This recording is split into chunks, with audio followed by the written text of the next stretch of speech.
so people, and that's part of why we're running a little late, people still coming in. And somewhere along the line, I lost my modified version of the agenda, which has my extra notes to add in here. So, okay, let's see how I do this, okay. I had written out, okay, the list of new members. Some of them are actually here because Mark Ogilvy, which I realize I called it Ogilvy, so it's a typo. Amelia Apton, Mary Barnes, Judith Boggs, David Green, Janet Teschner, Diane Zacharias, and there's somebody that actually joined like yesterday that didn't make it onto this list, so welcome aboard. Much appreciated. Now, several people have signed in, are members, but weren't on the list. So in that case, it's because they changed in 2023, they changed the pattern for memberships. So instead of, before that, they all renewed January 1st, and a big email went out to everybody in December, time to renew. But now they've shifted to a rolling enrollment, so that if you join in August, you pay a half a year, and then, get, before it was like that. Now, if you join in August, that's when you're going to renew. And I have a feeling the computer system hasn't finished out working their way through this. So that's why, if you did not renew January 1st, and that's when you were supposed to, apparently it didn't send out reminders. So please check that if you weren't on the list. And welcome to the new members. Finance report, where did she go? I'm here. Yeah, but there you are, you were in the back. Do you want to say, we really don't have a lot of in and out money. The main thing lately is renewing the Probably to chapter the members. newies to just know where we're at. So I'm Wendy. So the only income we have is our plant sale in June at Farmers Market. At this stage, that's the only way we get revenue, apart from we do get a share of the membership from Georgia Native Plant Society as a whole. And that usually comes in April. So we will see that again. Just for interest, in 2022, the membership share was $481.25. In 2023, it was $887.50. So we're growing.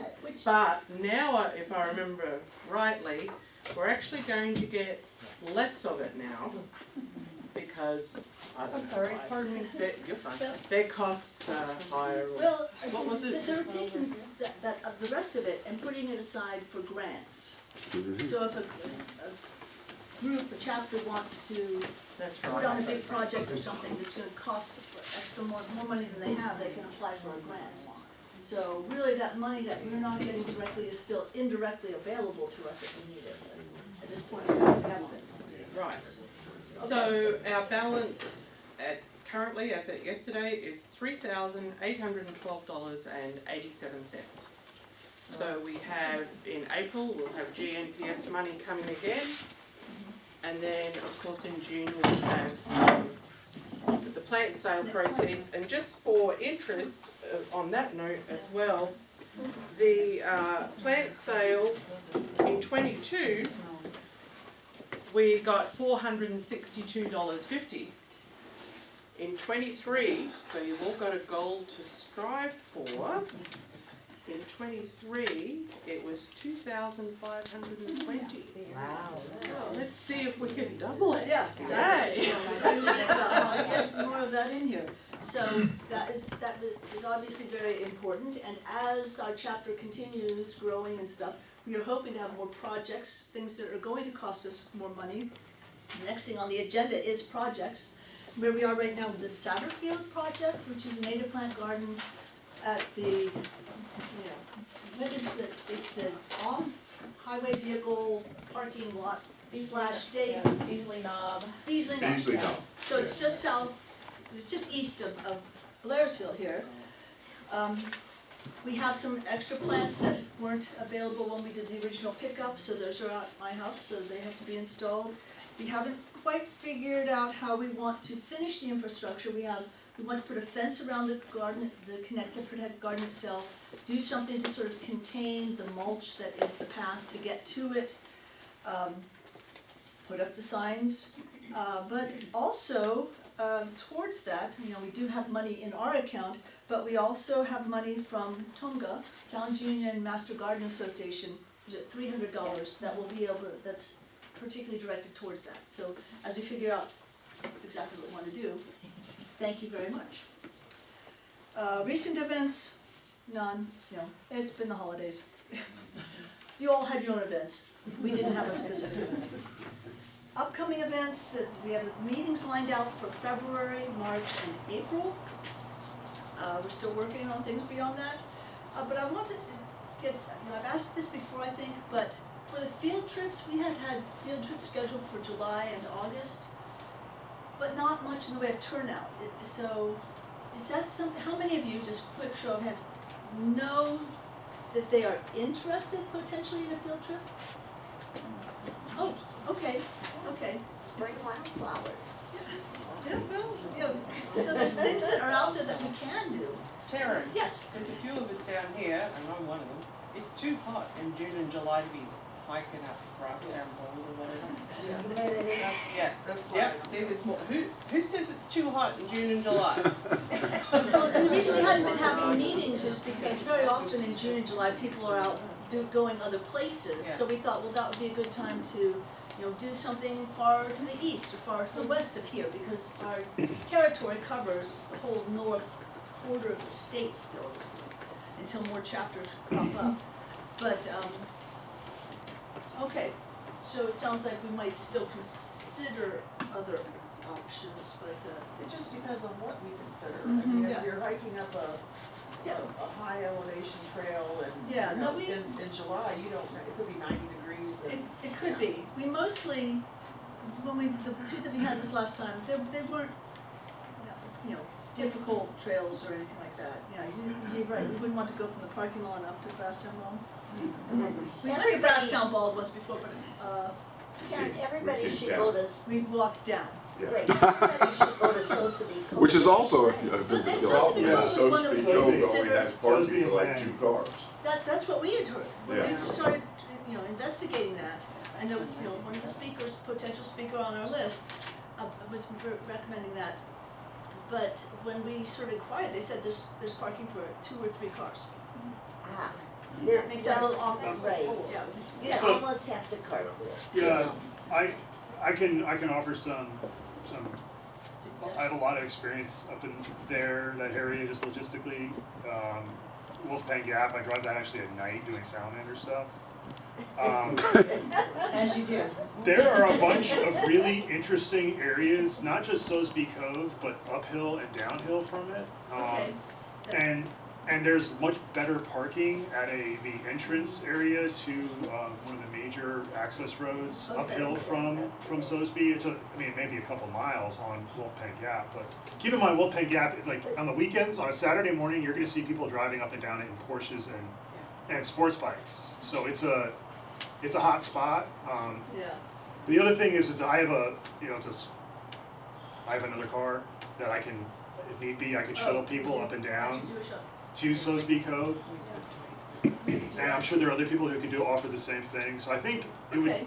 if we wanted to consider doing an event, if we don't have a main speaker lined up, we're doing an event in the area of Sosebee Cove, but basically Wolfgang Gap, and you can off of Wolfgang Gap, you can drive down onto the Forest Service road that takes you down West Wolf Creek, and you can Okay. drive down Are through. you allowed down the service road? No, yeah, it's a Forest Service. It's a Forest Service road. It's not a service road. It's a Forest Service road. There's campsites down there and stuff, Okay. but it's a beautiful, beautiful area, You don't want to be trespassed. and yeah, I mean it's classic. Okay, classic well, we will Appalachian talk life. about that. It's Sosebee Cove, and everybody that wants to look at wildflowers should go there in the spring. But is it possible to do an event and a meeting? I think. Is it possible to do an event and a meeting in the same month, Well, rather than, or is that too much? well, I thought the concern was that people are too busy to come to one at all. So maybe, well, we can look at that too, because Four cars. Yeah, well, but no, but Okay. it's May, but you have to keep in mind that it's like 1,500 feet higher up That would be, yeah. from here. So it's like going back in time. It's like up there is like, so it's cooler and, Okay, you know, the vernal wildflowers are up. Okay, we The will leaves are just starting to come pursue out. that. They're not quite as Thank far you. along as down okay, now, ready to proceed. Any questions for me before we get started? Okay.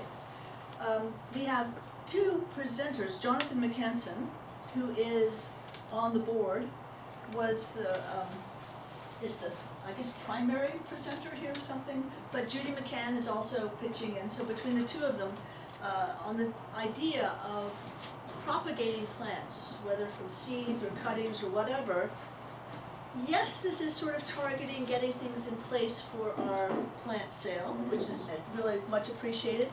But it's also going to be every bit as valid if what you want to do is plant things on your own property or in your neighborhood gardens or something like that. It doesn't have to be for the plant sale, although, no, we can't inventory it, so we can't tag you for that. But so, they have sort of different things to, you know, obviously tell us about. And I brought a yucky little thing to show you too, but I'll wait till the end. Okay, all good? Hi, everyone. Morning. I'm Jonathan. That's Isla, my youngest in the back. She actually helped me plant seeds after our last meeting. Teryn, when was the last time we met? Was it November? What, our November meeting, yes, yeah. Okay, but it wasn't until like early or mid-December that we had a big round of putting seeds into our AeroGardens. So here's something I can pass around actually. Here's a whole bunch. You want me to- I'm gonna do a demo here. Okay. Here are a whole bunch of northern cardinal, right? No. Here's a whole bunch of cardinal flower that I collected the seeds of this that I found along a creek here in town's Union area. I put those seeds in to these little sponges the AeroGarden systems come with. And you can see, I mean, the seeds are tiny, there's multiple plants in there. You can see the root growth on that, right? And this was done in December. December. Here's a runt of a, okay, I can vouch for the cardinal flower because I collected the seeds myself. I can vouch for the couple of the butterfly milkweed that I have, and that I collected seeds from Teryn and Larry's house a couple of falls ago. I can't vouch for these plants yet because I ordered the seeds online, so I'm not actually sure what this is. But this is supposed to be Asclepias incarnata, purple swamp milkweed. This is my runt. Wow. This is the runt plant that I started the seeds in mid-December. Do you have a greenhouse or how did you? No, grew it in the closet. Excuse me, I'm gonna get angry. I grew it in the closet. This is the biggest of the swamp milkweeds from the same stock. You see, I actually took a piece of my own pepper plant and I used it to stake this thing up because it had actually grown into the light and was bent, and then I had to bend it straight when I put it into the pot and straighten it out. And where do you keep From all this, December. what do you call it? AeroGardens? Yeah, Again, I'm gonna get to that. Okay. I promise. I'm not as crazy as I look. There's a method to There's his madness. there's a method. Thank you very much. So this is the biggest one. Yeah. Started from seed in mid-December. Wow. Who wants it? I actually, folks, this is what I want to distill upon you. Okay. I can grow some of these native wildflowers that are super desirable and hard to find, and maybe this is an $8 plant. How many we sold okay, no, here, I'm gonna get the good demo. This is what I grew last year in the AeroGardens. So here's a butterfly milkweed from Teryn and Larry's stack. These things will start flowering in the AeroGarden within 3 months of when they germinate. I could pull those out of there, put them into a yogurt container, and literally some dirt that I dug out of my mulch pile. And so we were throwing $8 a piece at us for these things, the plant sale last year. Okay. And we sold out. People, as much as And here's the thing. we can get full size. Okay, I don't have this thing yet, and, We're ordering it tonight. yes, because I start my plants in just these little peat pellets. These guys were started in mid-December. Gaillardia and yarrow, so. Okay, so I've got Gaillardia and yarrow seeds that I collected from your house. I have not attempted to grow those in the AeroGardens yet. I do, as we've agreed, what you just said to me, what we said before. What did we say before? Some plants really like these things. Oh, yeah. And Other some plants don't. don't. Okay. Yes, So I have no idea about Gaillardia or yarrow. that's right. Okay, but, okay, that's pretty crazy. This is an Asclepias tuberosa. I planted like 2 weeks ago, maybe 3 weeks ago. Well, that's pretty good. You're No, that's just pretty good though, because I'm gonna go into more detail about the Asclepias, which is what I have You're most not experience needed growing. until June, but make sure you keep going.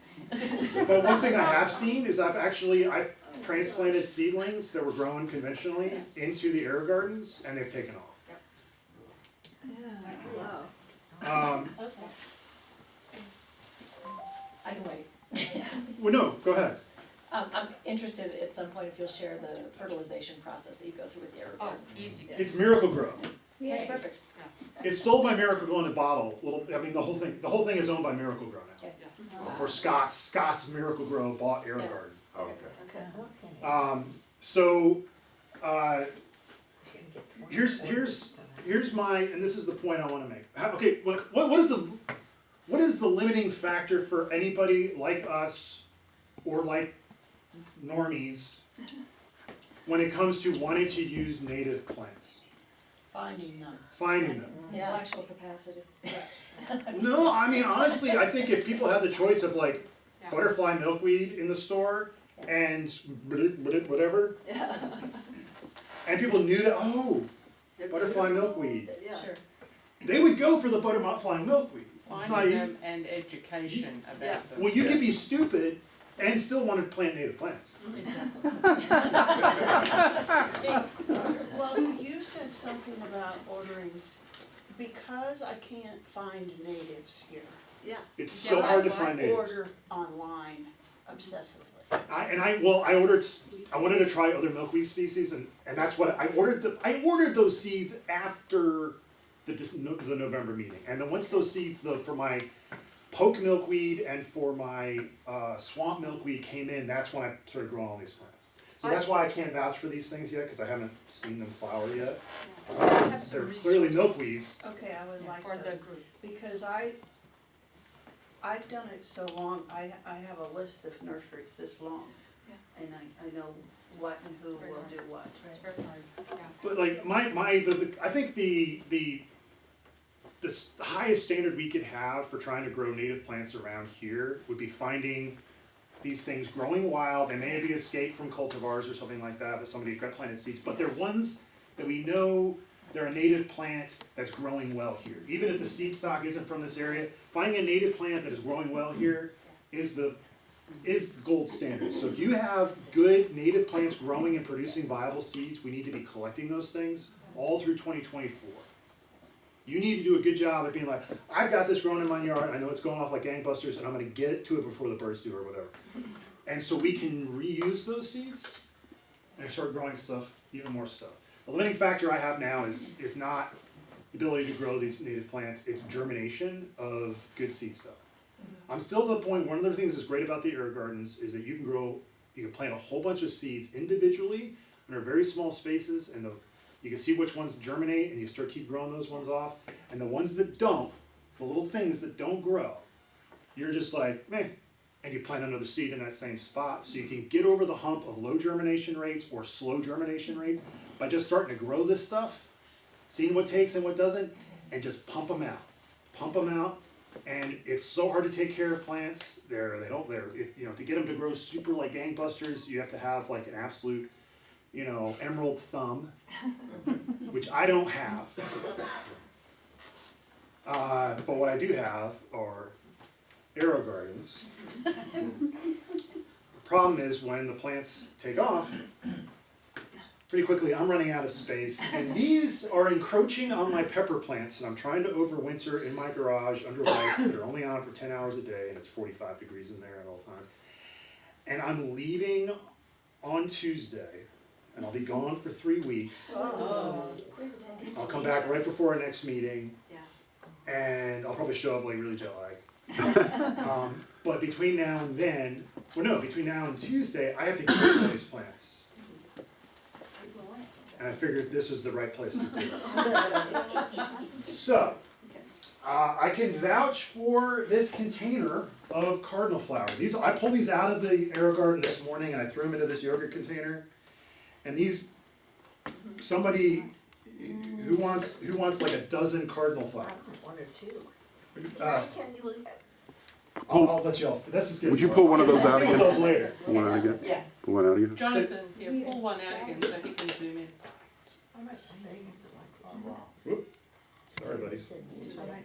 Thank you. Here are the plants I can vouch for. These are Teryn and Larry's. Actually, maybe, you know what? Here. There's one for you and one for you. These are from your seeds. My butterfly milkweed is not, the seeds, I don't think they're, the ones from the germination rate's gone down, so I think they've gotten a little old. The way, I don't know.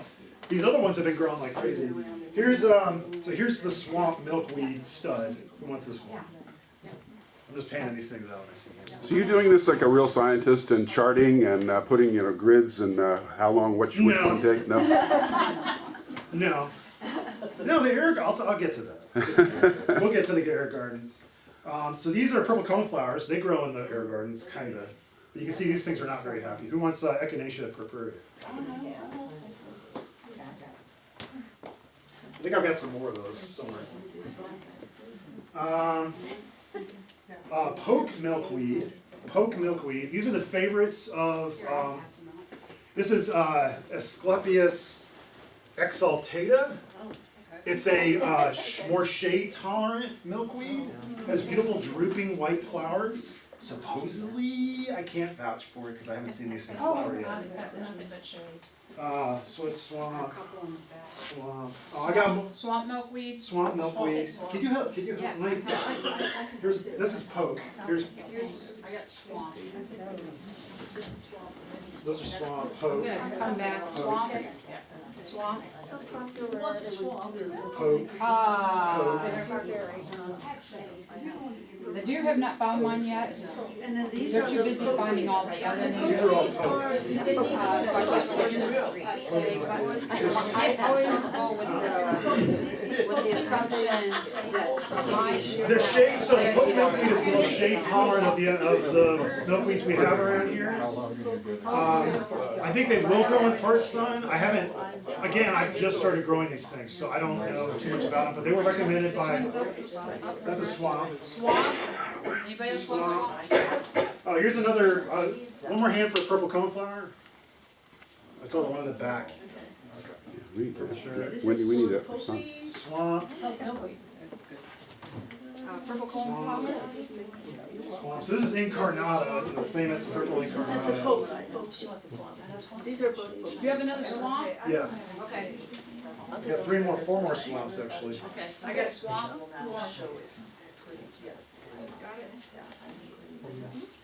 Poke milkweeds.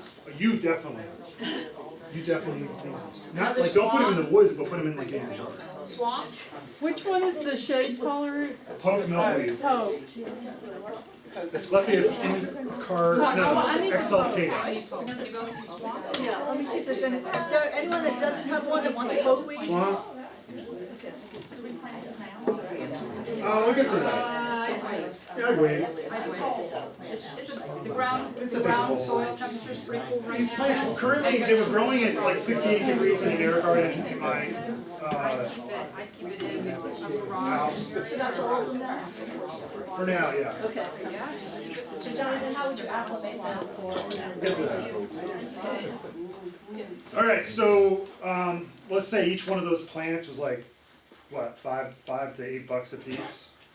At our At our plant At sale? our plant sale, but if you buy them from a real nursery, some of those are gonna be, $10, $12. yeah, 12, 15. Yeah. Easy. So it's like, It's like $10. aside from the cost of the sponges and the cost of my time and like the electricity, but it's like LED, right? And it runs on a little aquarium pump. I mean, I just gave away a couple $100 worth of plants that I grew with barely any input in my time or my energy. And I did it in things that you can buy for, you know, it's a little bit of an investment. How much? Get there. Don't jump in. I'm thinking about going into direct sales. Because, folks, I bought the AeroGarden stuff you see in front of you right now in the last 2 weeks online or off Facebook. Well, no, I got the one before that off Facebook Marketplace in the fall. Okay. So these are used, right? These are all used-ish. This one's not very used, but like even new, you can find deals. That's the thing is what I'm growing actually now in these. I'm growing them in an AeroGarden Farm 24, which is the biggest one you can buy. And I bought the whole thing when the AeroGarden ran a big sale on their website for less than $300. I bought the whole thing. It's huge. It's like they call it the farm for a reason. But I started off in something similar to this, which was a gift from my brother-in-law. And I was, they sell it to grow, herbs or lettuce and tomatoes, and I was like, oh, okay, this is cool. I grew 6, parsley and basil plants, and we ate those things up. But it was in the wintertime, and I've got a pretty big vegetable garden, and once the summertime rolls around, I was like, I'm not gonna play around with this AeroGarden stuff anymore. I'm just gonna grow, bushels of stuff in my garden. And so I kind of like fell out of favor, and then the Plant Society got a hold of me, and we started trying to sell plants, and it's like, well, man, finding these plants and growing them up from seed is such a process. So eventually, I bought an accessory to the AeroGardens, known as a seed starting kit, and that is the difference maker. It is a huge difference maker, and it was, and here we are, here I am, my contribution to the plant sales, I guess the last 2 years, right, has been the butterfly milkweed. That was growing in the air. It was all the butterfly milkweed, because the other ones were new. That was just from the seeds that I collected at your house. Right, Yeah. Asclepias tuberosa, yeah. And by the way, those plants, so they were started from seed, and this is how I grow with these things. Start the seeds in the AeroGarden. When the plants start to get really big, when the roots are taking over, when they're growing too tall, when they're spreading too much and crowding out other plants, pull those things out gently from the seed starting kit, preferably, or from the regular system if need be. And try to keep those beautiful, beautiful, huge roots. That is why these things are so good. It's because the AeroGardens allow for really extensive root development in a young plant. That is the limiting factor. That's what takes so long growing Yes. growing these things. Asclepias tuberosa, butterfly milkweed, the orange milkweed that we all really love. It's called tuberosa because its root structure, it forms like a very tuberous mass, even more so than other milkweeds. And it takes a lot for that tiny little plant to grow that thing under natural conditions, unless you're growing it under lights and you're forcing nutrients and you're giving it the structure it needs for really rapid, healthy root development in all directions. AeroGardens, and there are knockoffs of these things too, but the AeroGardens are the ones that were here. I mean, I've seen these things at TJ Maxx in their sales section. Oh, really? They're all over the place. They're all over online. They're on Amazon. They're on eBay. They're on Facebook Marketplace. Facebook Marketplace. Is that the seed starting kit? Nope, this is just one of the regular kits, okay? But you see, what they do is they sell them in order to get you to, I'll get to that. But the point, before I get to that, the plants that you have, they were grown in the AeroGarden in my basement, and then I planted them into a really good, it's composted pine bark, or composted wood mulch. Okay. That I strained out and I mixed with something called MVP, which is that really nice gritty stuff. So what I'm telling you is if you're gonna if you take those things out of and you plant them out, I would recommend you save as much of the soil in the containers you can and plant out the plant into the native soil mix, good native soil, to let those big beautiful roots that are in there continue to grow out. That medium that I've grown is basically there to continue to force it's a bonsai mix actually, it's continue to force the root structure to grow throughout the medium as much as possible. So I wouldn't plant that soil into the ground because it's gonna act like it'll dry out really quick. So, how long can they live in these pots that are in now? Until spring? Yeah, I would just keep them in there until the plants sale or until you plant them yourself.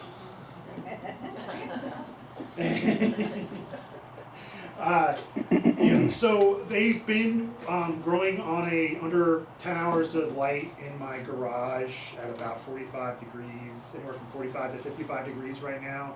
And I'm trying to get rid of them not because they wouldn't do fine under those conditions over the next month, but like I said, I'm leaving and I don't want to burden my family with trying to keep these plants alive. I think you have a better shot at keeping them all alive than if I had left them.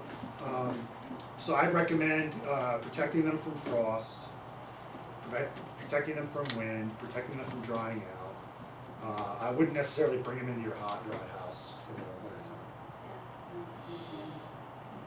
time. Okay? So, the AeroGardens. The prices are all over the place. The reason why I was able to get the huge one really cheaply and affordably was because they ran a huge sale on them. So you can get these things affordable. You can get them new affordable.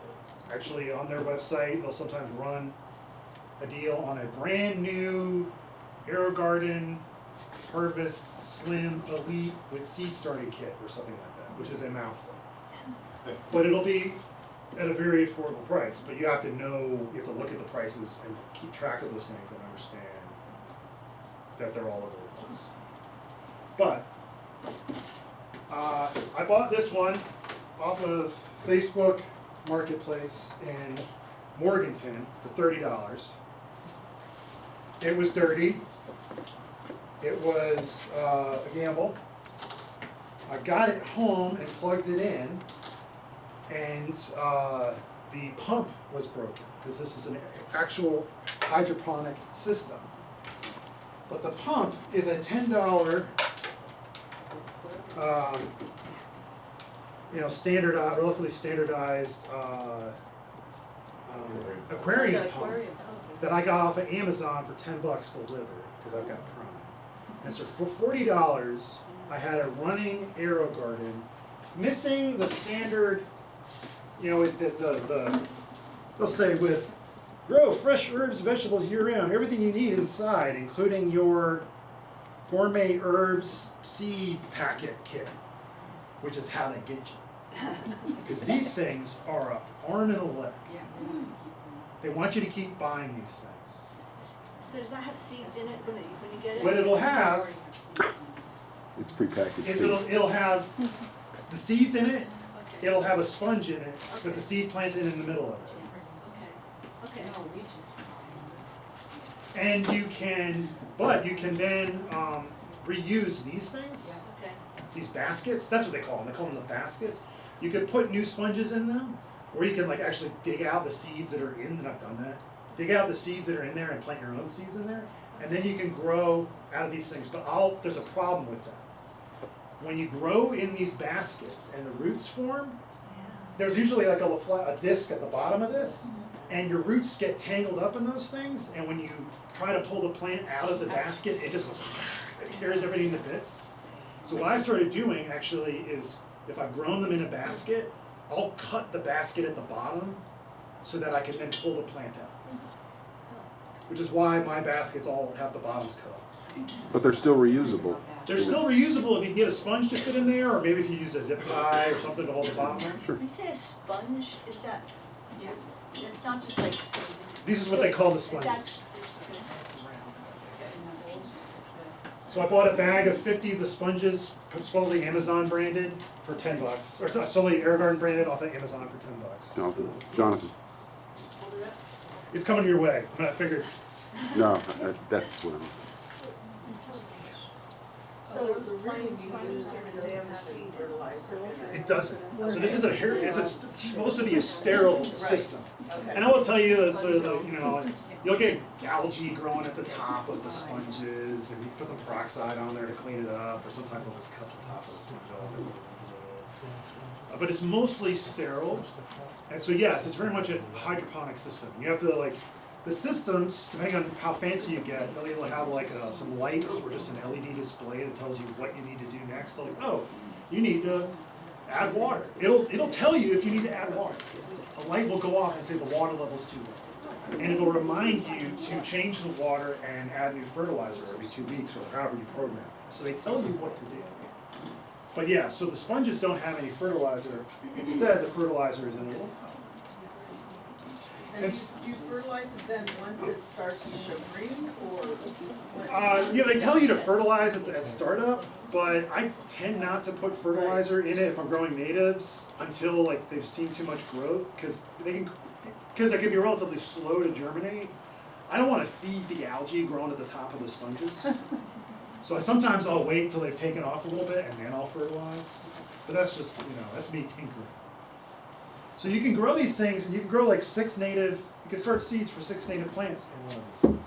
This is the AeroGarden Harvest,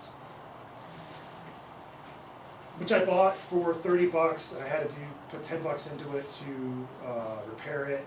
And then I haven't even used it yet because I wanted to demonstrate. I went on the Amazon. You can do this with the AeroGarden website too. I went on the Amazon, and for $17, I bought the difference maker. This is the seed starting kit for the AeroGarden, for that one or for this one. And you can see how it's different. Did I hand that other one out? No, I meant to hand this one. Exactly, that's the kicker. This is the difference maker. That's the difference. So this is the normal system, the normal tray. But then you can add a kit to it that replaces part of the top, replaces this whole top. Peat, they're all over the place. Sometimes some of them, the ones I really like, appear to be made out of coconut fiber. The ones that are peat and rubber together, I don't think they're as good. Coconut cores. Yeah. And they have a different shape to them. They're less conical. They're more kind of irregular. But they're more porous and less artificial. The rubber, I think, is doing something wrong. So it's more hit or miss with these things. Did you have to cut the bottoms off of that? No, that's how it comes. When you order the seed starting kit, it comes with the tray, the plastic insert for the top. It comes with a set of sponges to go in it, and it comes with a bottle of fertilizer. Which is the same thing you'll get with a new one of these.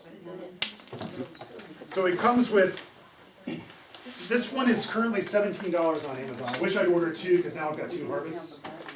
But that is the difference maker. Yeah. It just goes, actually it won't work with this. This is an old one. We just discovered this old one doesn't work with it. So this one doesn't help. It's just the new version of it. But you said some of them do come with the seed starter kit included. You can order like a combo pack or something like that. From AeroGarden or from Amazon sometimes. So that one does, so this doesn't work with that older harvest. That's a really old harvest. Yeah, that's a really old harvest. So I just pulled this one out. I bought this harvest off of eBay for $45 just in the last week and a half. But then I take that part out, I put this part in, and you can plant every single one of these with a seed of milkweed or cardinal flower or gaillardia or whatever you're trying to, or you can take cuttings. So you've got more experience with actually doing cuttings in these than I do. So she's taking cuttings and propagating them in here. How's that? my question. 50-50 right now, I think it depended on the plant.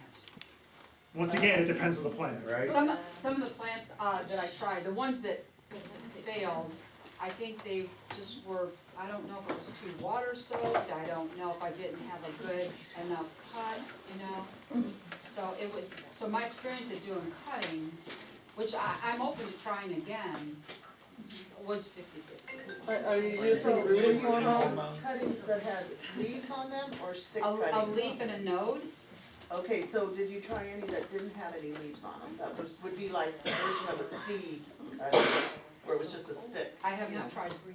You know what I'm saying? Oh, I know exactly, I know where you're going with this. Okay. Yes, yes, you do. No, I have not tried that. Okay. And was there a question back here? Yeah. Using rooting hormone, like we're telling No, just whatever the AeroGarden said to use. Yeah. Go ahead, I didn't mean to. No, I was going for a conversation. Same thing, the rooting hormone, which seems like that might help things along. Well, the thing is, see, you're not putting it in dirt, you're putting it in water. Yeah, So it's just gonna, yeah. Some people do propagate using rooting hormone in solution in water. well, that might, I don't know, I haven't. So somebody could, actually one of these sprouts would probably really be a Good test. good test because the sprout has this is the sprout. This is the if you were to go out and buy an AeroGarden to start doing stuff, I would recommend you get one of the harvests. Yeah. And I've got 2 of those for sale today. No. I fronted, because I wanted to convince people so much. I wanted to see people leave today with some of these things and start playing around with. For the sprout, I think this one will fit. I hope, maybe not a tray, but go online and order yourself one of these things, please, and start doing stuff with it as soon as it comes. Don't wait. Don't wait for later. Start growing things in here from seed or from cuttings as quickly as possible. AeroGarden, the actual website right now, has the Harvest Seed System Bundle for $107.90, which includes that. Is it this one, the Harvest, the one that's shaped like this, or the Harvest Slim Elite or something like that? Because they make them with stainless, I mean, they got LEDs and... This one has the all the liquid food and the baskets and everything with it for $107.90. But their actual website is currently running 20% off on everything else. They're constantly running sales on this stuff. It's hard to keep up with it. I'm going to Bali in 3 days. I could really use some extra cash. I just wait there. So I'm going to undercut AeroGarden. She's messing me up. Sorry. Because she's like, they're running great prices. And like Micancin up here like buying stuff off of eBay and trying to resell it. Like, I'm not trying to make a profit. I'm trying to convince people. Well, no, I'm telling you what you're going to pay. Yeah, no, my goal really, I'm kidding, but only partly. My goal is to get people fired up to do this on your own because it is so worth it. And if we had 200 butterfly milkweeds at the plant sale in June and we were selling them for $5 a piece instead of $8 a piece or whatever they were, and people were showing up and just like,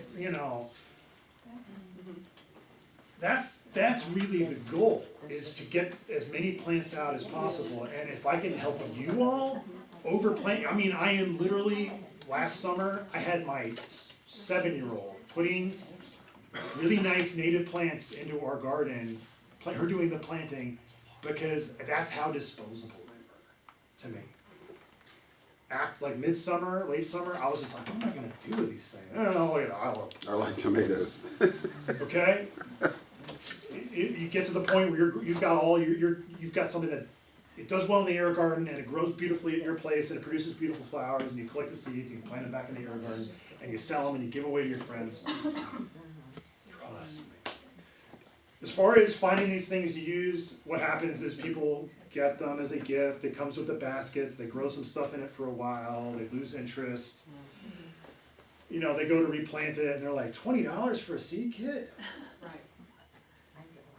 And the seed kits usually come with a bottle of fertilizer though, which is nice. But you get, I mean, the hydroponic people are crazy about this. They'll like move, I haven't done that yet, but they'll move on from using Miracle Grow.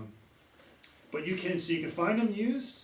Maybe if you find some of the really expensive ones as used, that's the way to do it. But if you were to trying to get into this for cheap, either take one of mine or order one of the kits when they're running a sale on it, like they probably are right now. Yeah, is the lighting that comes with it adequate, Oh, it's or awesome. do you have to, it is? You wanna help me out? Yeah. Oh, there's the power supply. It's better than trying to find a grow light. It really is. I was shocked. Weren't you? Yeah, I mean, they're great. The lights are great.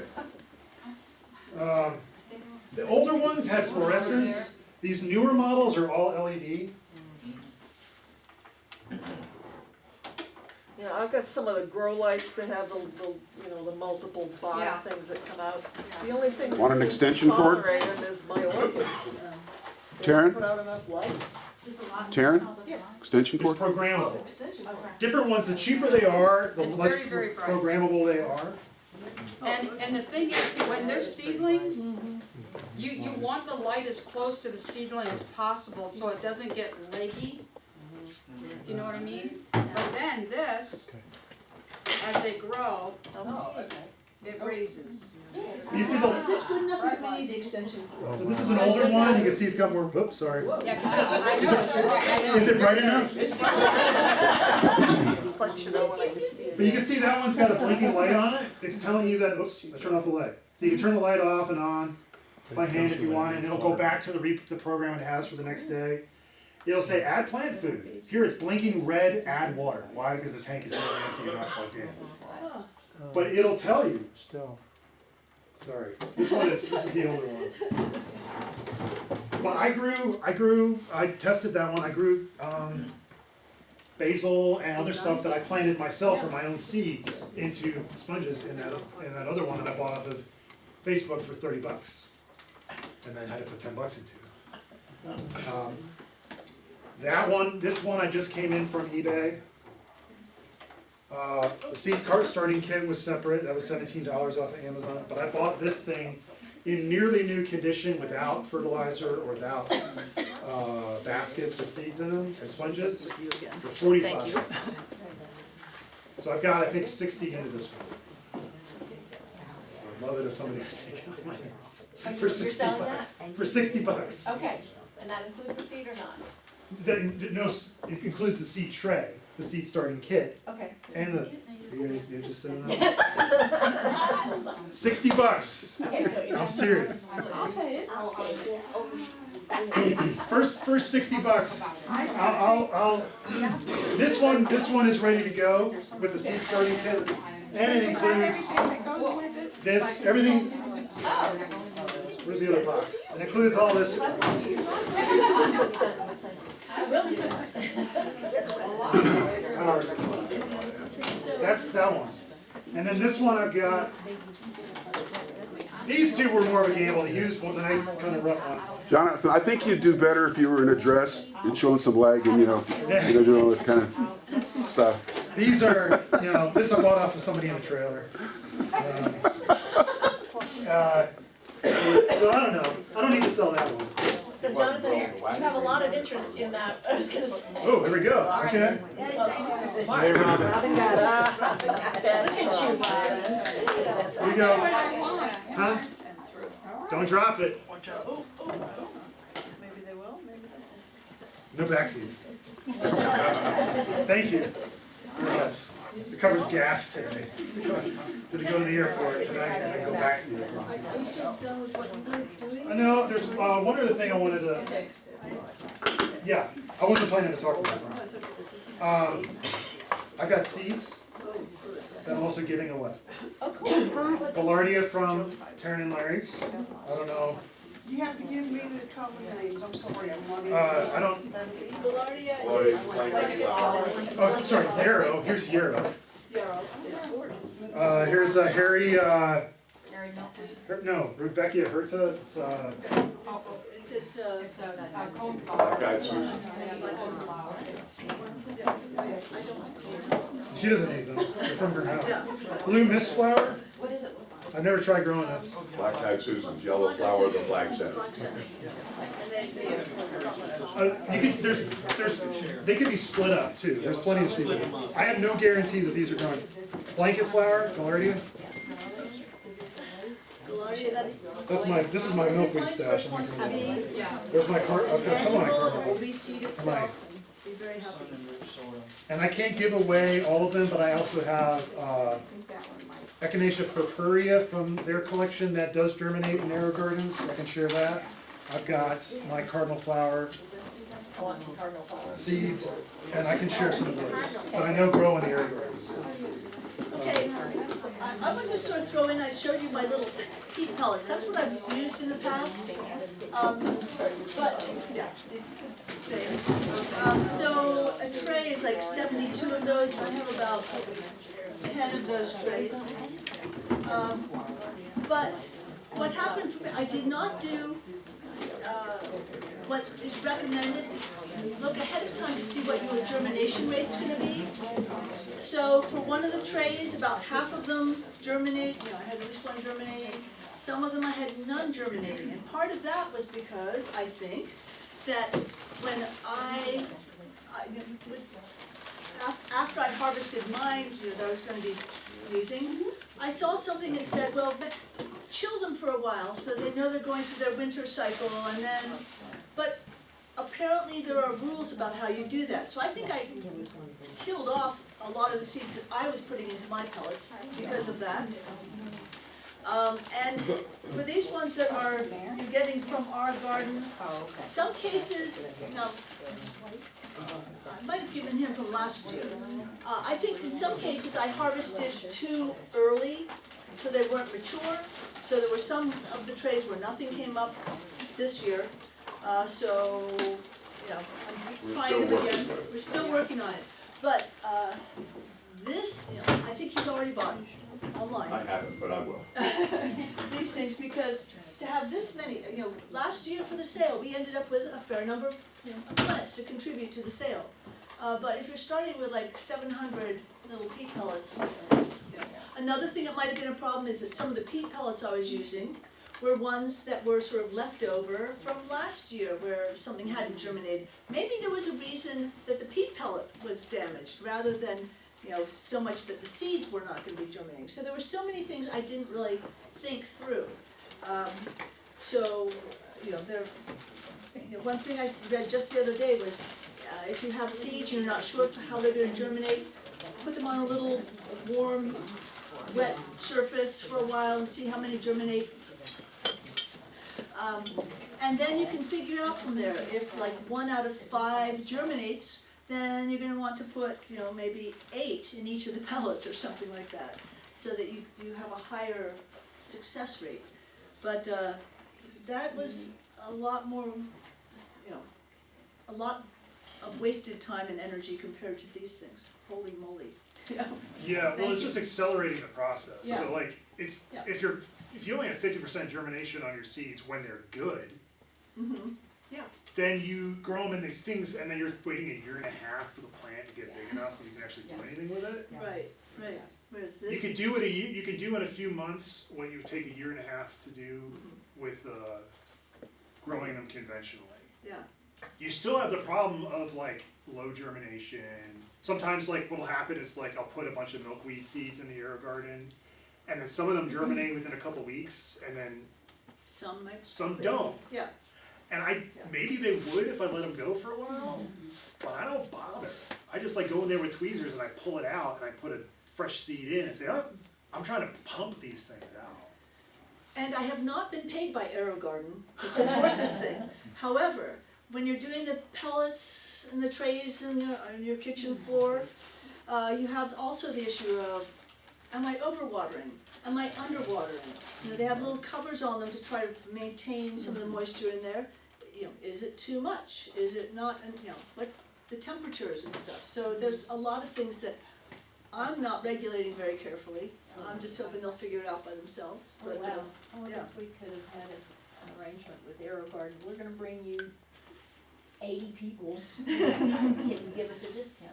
Yeah, I think what happened is they, honestly, according to like the, according to like the online, you know, the forums or something, like they got bought by like a venture capital company or something like that. They don't care. That's why they run these crazy, weird sales all over the place. Like you don't know what what is the actual retail price of any of these things? What did it cost It's them? weird. Yeah. It's not, because again, I think they're trying to sell people on the baskets, on buying the seed kit, the kits. It's like a cheap printer with a toner is gonna kill you. Yeah, Right, yeah. right, Exactly. yeah. It's that model, and so we're already kind of hacking the model by being like, psh. I mean, you can reuse the baskets, you can reuse sponges sometimes, if they didn't germinate, so they didn't grow in them, you can sometimes reuse them. You can buy aftermarket sponges. There's one company on Amazon I really liked, and when I was ordering them again, I didn't see they had them for sale, so I was kind of bummed. But Do you have to have the basket, or can you just put the sponge direct in the hole? you can't, if for the regular setup, it looks like this. There's holes in the top of this deck, Yeah, and the basket goes in it. right. So there's no way to grow anything in here without using a basket. You can reuse baskets, you can buy sponges, and you can also buy the seed starting tray, which is completely different and eliminates the basket.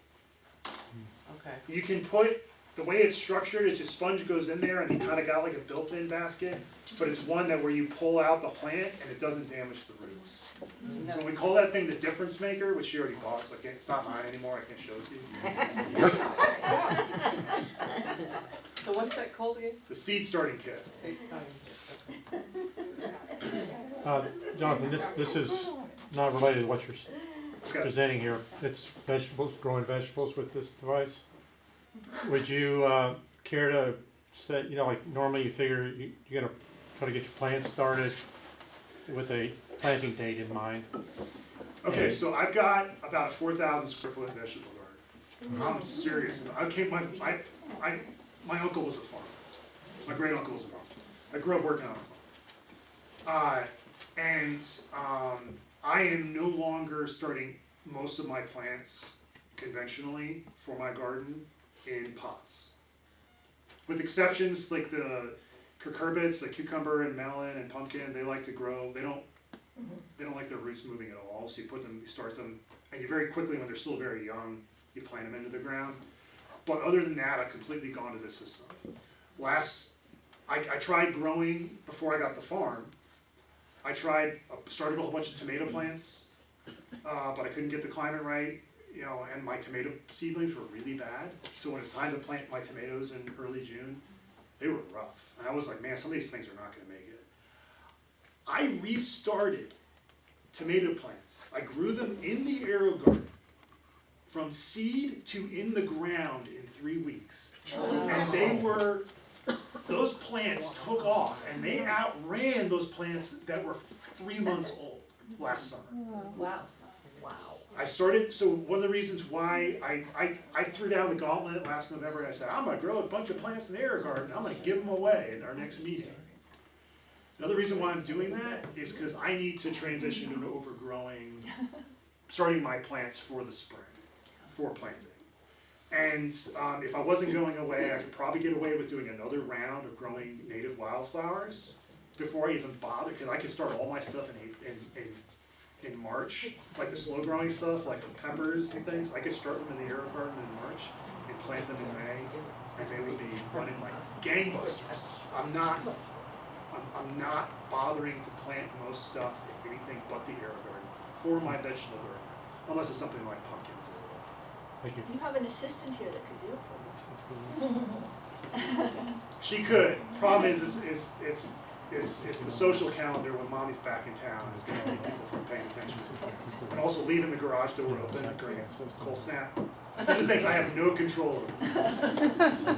So yeah. So I'm.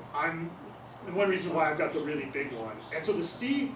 So with the harvest, it's like a 6 or a 9 9 basket spot, but then you put the seed starting tray in it and you get like triple the space.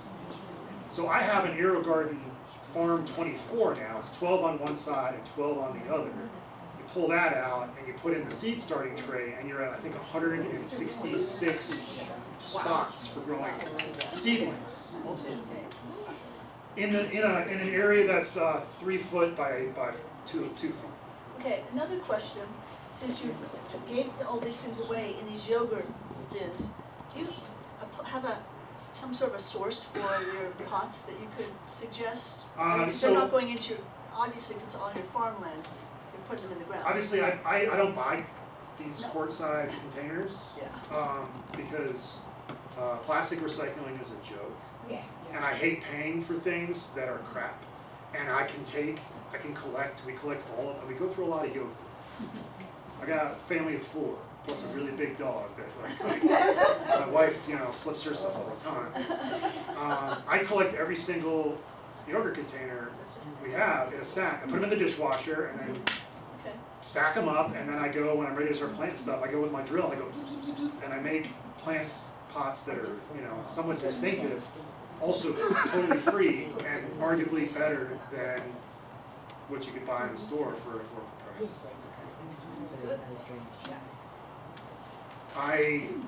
The grit that's in there is not cheap, but and I've had that kicking around in buckets for years, but all the other medium that's in there was literally stuff I dug out of the ground and then sifted with a screen.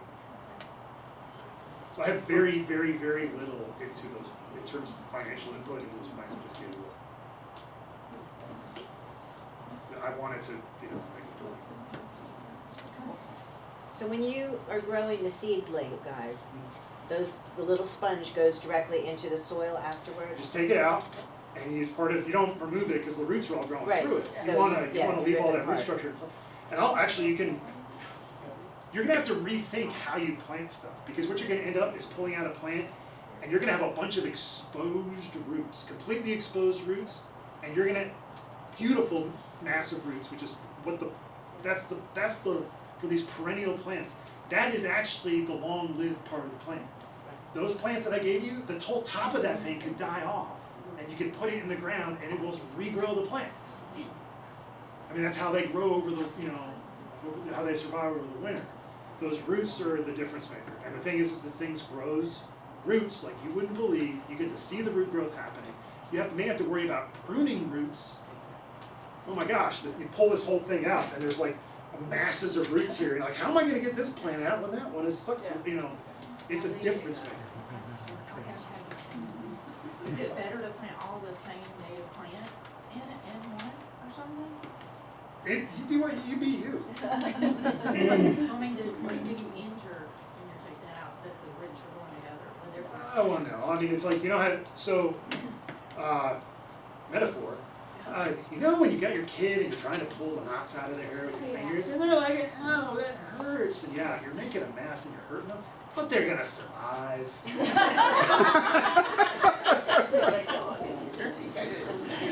They're young, they'll bounce back. Have fun with it. I don't know. I've been doing this for, 3 years now. I don't know. I mean, it's not like I'm scientific or serious about it. I just know it works really well, obviously, and I'm using it to hack the system and move on with my life. He's a science teacher, so he is scientific. Sorry. It's a difference maker, and I think it's for something that, fine, if nobody's going to buy them, I'll probably give these things, loan them out. I'll loan them out, that's what I'll do.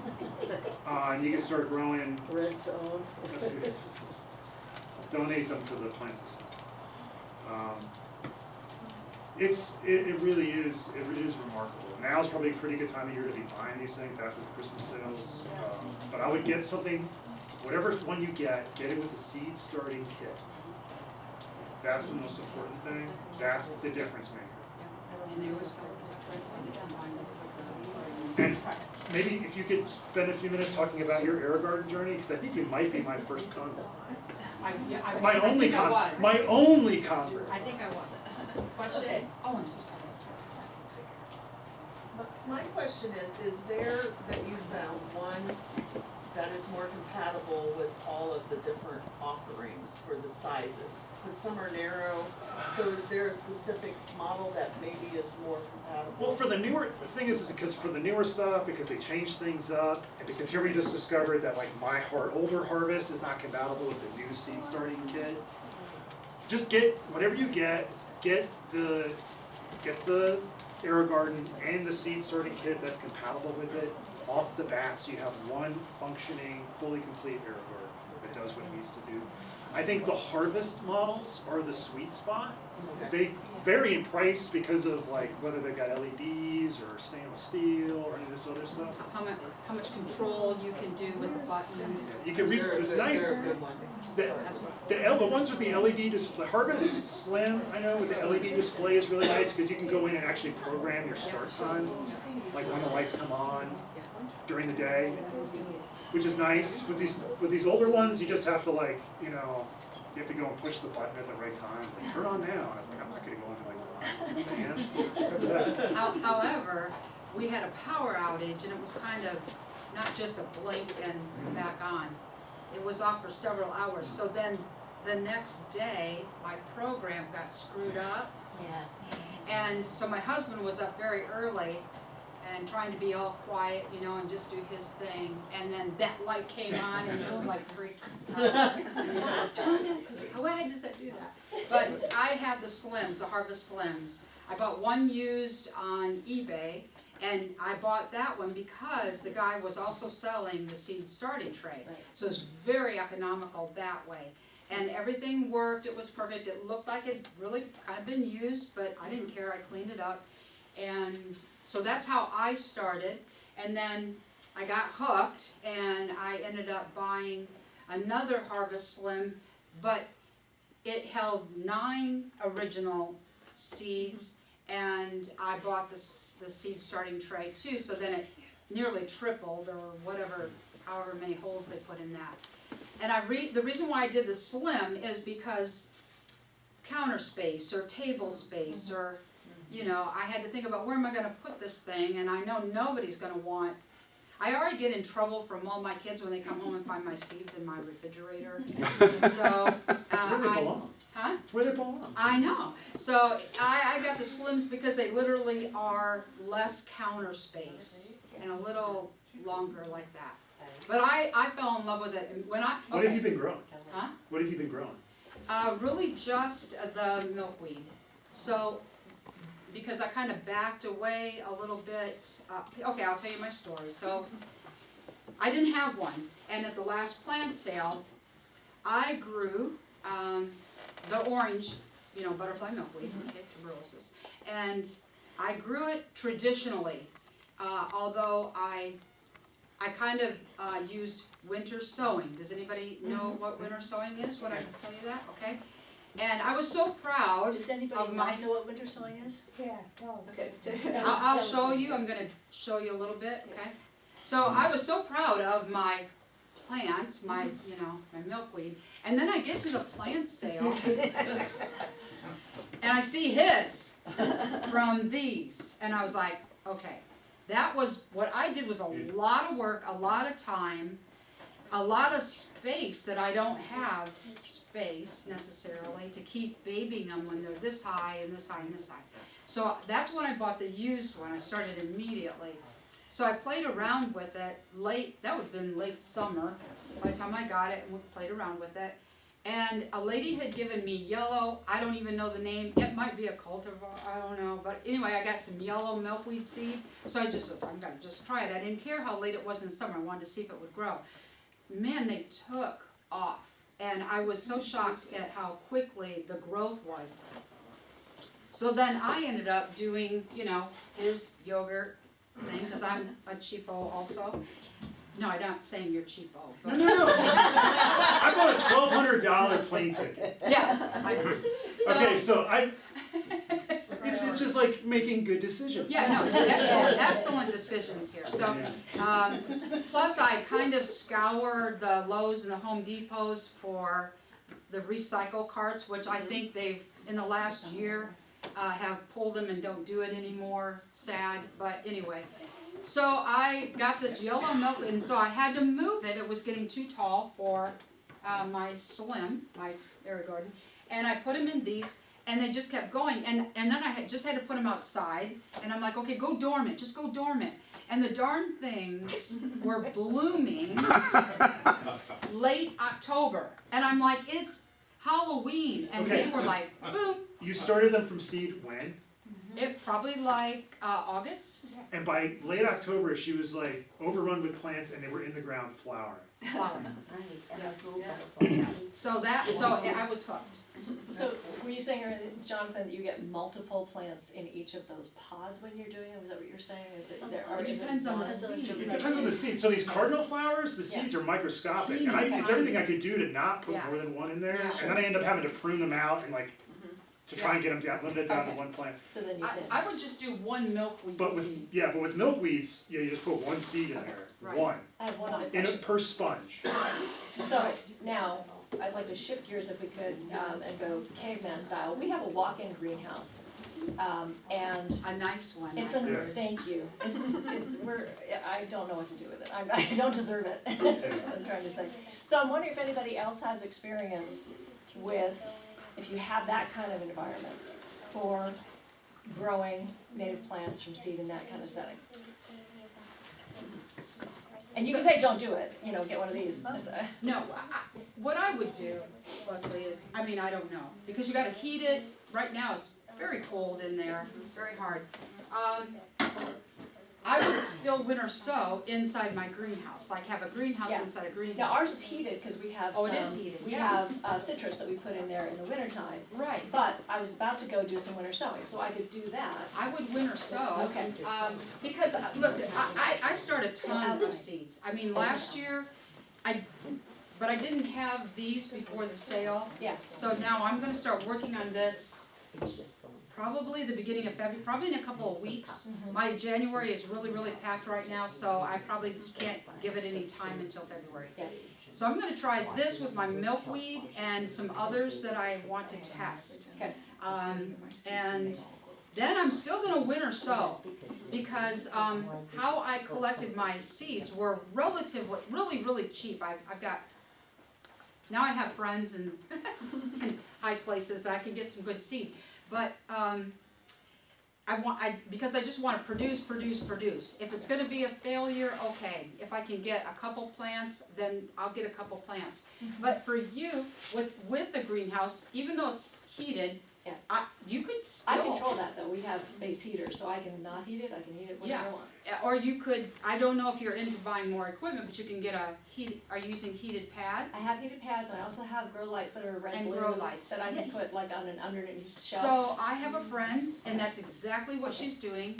Great. She already planted several weeks ago and already is seeing germination. Nice. Okay? Yeah. So I just want to follow up and say, under circumstances like that, I would love to have a hoop Me too. house or a Yeah, greenhouse. yeah. But what I would be doing is, I'd still be producing a whole bunch of plants And then this way, and then Okay. having them graduate into the Okay, greenhouse and keep them growing up. There's a guy selling the farm for $250 over in South Carolina. Buy I'm it. like, Oh, road you trip. have to buy it. Oh Buy my it. God. Well, it depends. Well, yeah. Is it the 12 or the 24? 24.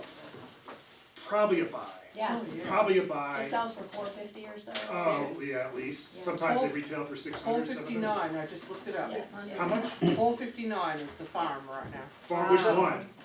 The hardest one, I think was Because the 600. the farm is, they got the farm 12, the farm 24, and they come in 3 heights. I googled it was 600 for the 24.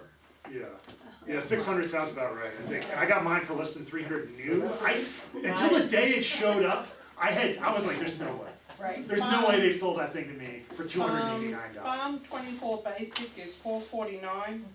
It includes the seed pod kit and It's not the seed starting kit, it's these baskets. yeah, The pods, they call it's them. got the liquid plant food, the power adapter, and the trellis. The trellis is just an 24 elastic pod. cord. Okay. But I'm new to this area, but I know that we're due for some single-digit temperatures coming up soon, so I think Tuesday. I've got the potential for a greenhouse. I've got the frame, but I don't have a skin for a 20-foot by maybe 10-foot Quonset something along those dimensions, but I don't wanna spend a fortune heating 8 degrees up to 80 degrees. I've got to time the start time, Yeah. so that it makes sense. Well, our native plants are adapted to relatively cold conditions. Yeah. Now, if you're trying to keep a plant, one of the things that's great about greenhouses is extending your season. And if you are, like, let's say you had these plants that you grew, you got them, whether it was winter sowing or AeroGardens, and you had a bunch of native wildflowers growing in your greenhouse, and you were heating the root mass to give them a little bit more of a boost without heating the whole space, you would get a big difference in your production of plants, whether it's native flowers So or what would something you else. keep the greenhouse air temperature? 40 degrees, Yeah. 45? 45. Yeah, 45. My garage is at 45 and like perfect. That seems to be working for you. Yeah, Yeah. but again, But these maybe things not are for untrained. germination though. You might have to get, I mean, it'd be okay for an established plant like Yeah. what he's doing, but I think for germination, you maybe could do that at 45, but you might need a heating mat to heat the soil. I own 2 heating mats. There you Yeah. go. So you could definitely do that. You could definitely do that. And the greenhouse, I mean, a greenhouse with humidity's high, the wind pressure isn't very Yeah, bad, right. the right. temperature's more stable. You're gonna do much better than me trying to start these things under lights in my garage. Yeah. So the greenhouses are still fantastic, and I wish I had one, but these are cheaper, so you know, a lot cheaper. I'm sorry, Rick. That's right. Okay, so I'll just quickly, if you don't, yeah, question? Winter sowing. Yeah, that's what I'm gonna, Oh, you're gonna talk about it? Should demo. I hope so. So I did a lot of research, and it took me 2 years to kind of get something that I really felt like was working for me. Location is everything, also about where you put your jugs. So basically winter sowing means you start with a really good medium. You start with a jug, like this is just, I don't know, this is my husband's sweet tea, okay? But I also get like distilled water and stuff for my humidifier. So you start with these, don't need the cap. And I start usually right here, and I'll usually mark it with a Sharpie, thank you. And I'll cut from here all the way around to here. So I have, the handle will become kind of like a hinge. Okay, and it can kind of up and down like this, and then I put some, I have to drill holes first. Oh, that's important because after you cut, it's too hard to drill the holes and try to hold on to the cap. So then you can take various tapes, like duct tape, and they come in all beautiful colors. So I always get the pretty colors to keep my tape separate from my husband's tape, and he can't yell at me for using his tape. So then I tape it closed, and you leave this open.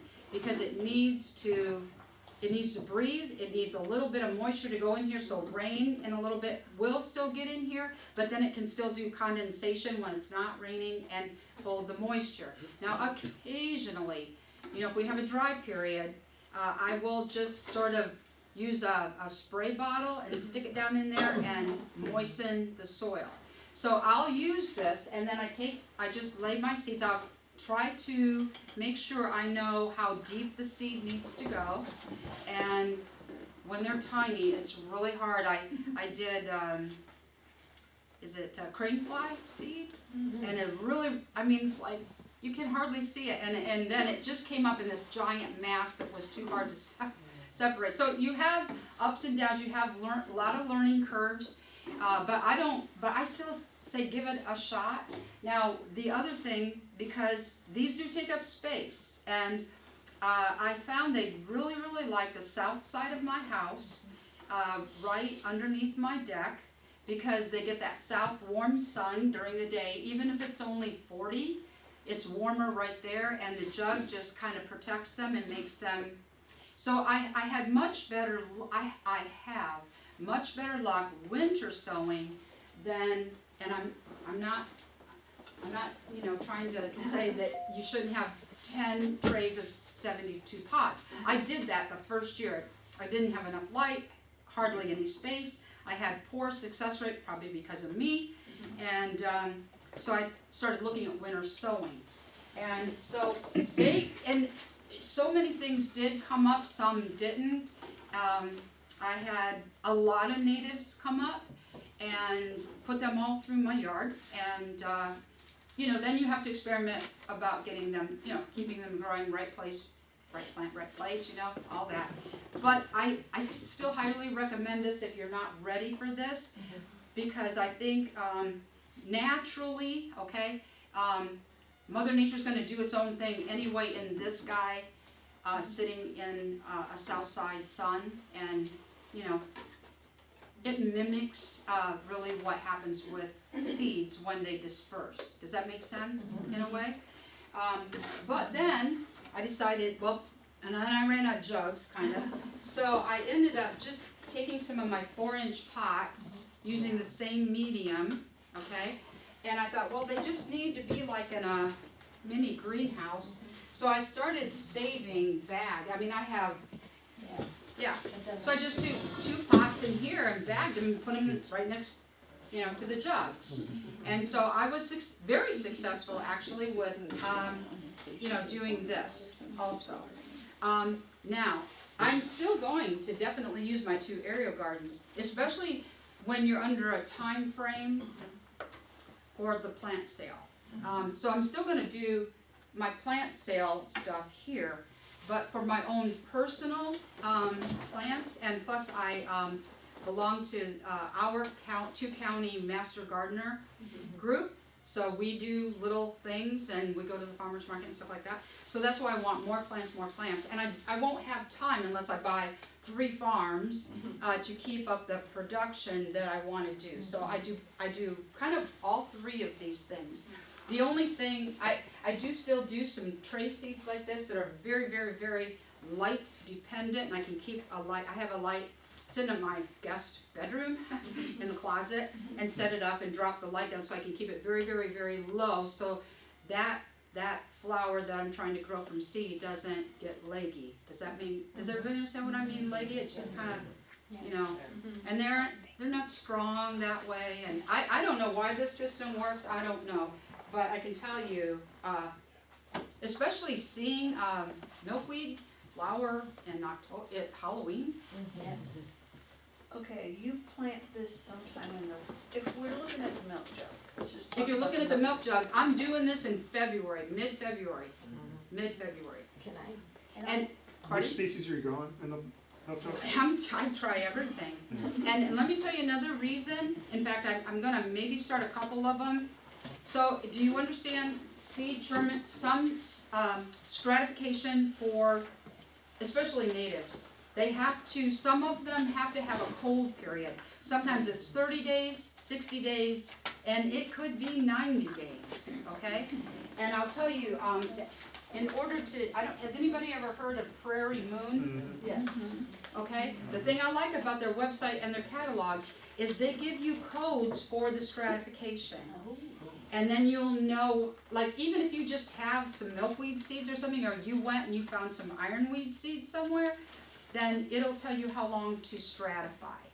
Alright, so some of these are going to be perfect for this because, we're already getting the strong El Nino, we're already dipping in temperatures, toying with the S word as we call it, and down there in Lumpkin, because it'll get cold, moist, stratified in these. And I don't have to worry about sticking them in a freezer or a refrigerator and counting the days. I'll let Mother Nature do that. So I winter sow very early in February, but not too early, because people north of us, and I would say northeast, they start right now. And they'll be behind the curve if they don't start in January, but I start in February. Most people in Georgia will start in February. Well, I'm experimenting still. So I'm gonna see how this works, but I got my seeds from Prairie Moon. Okay. I read all that stuff. Yeah, good. And I threw them outside.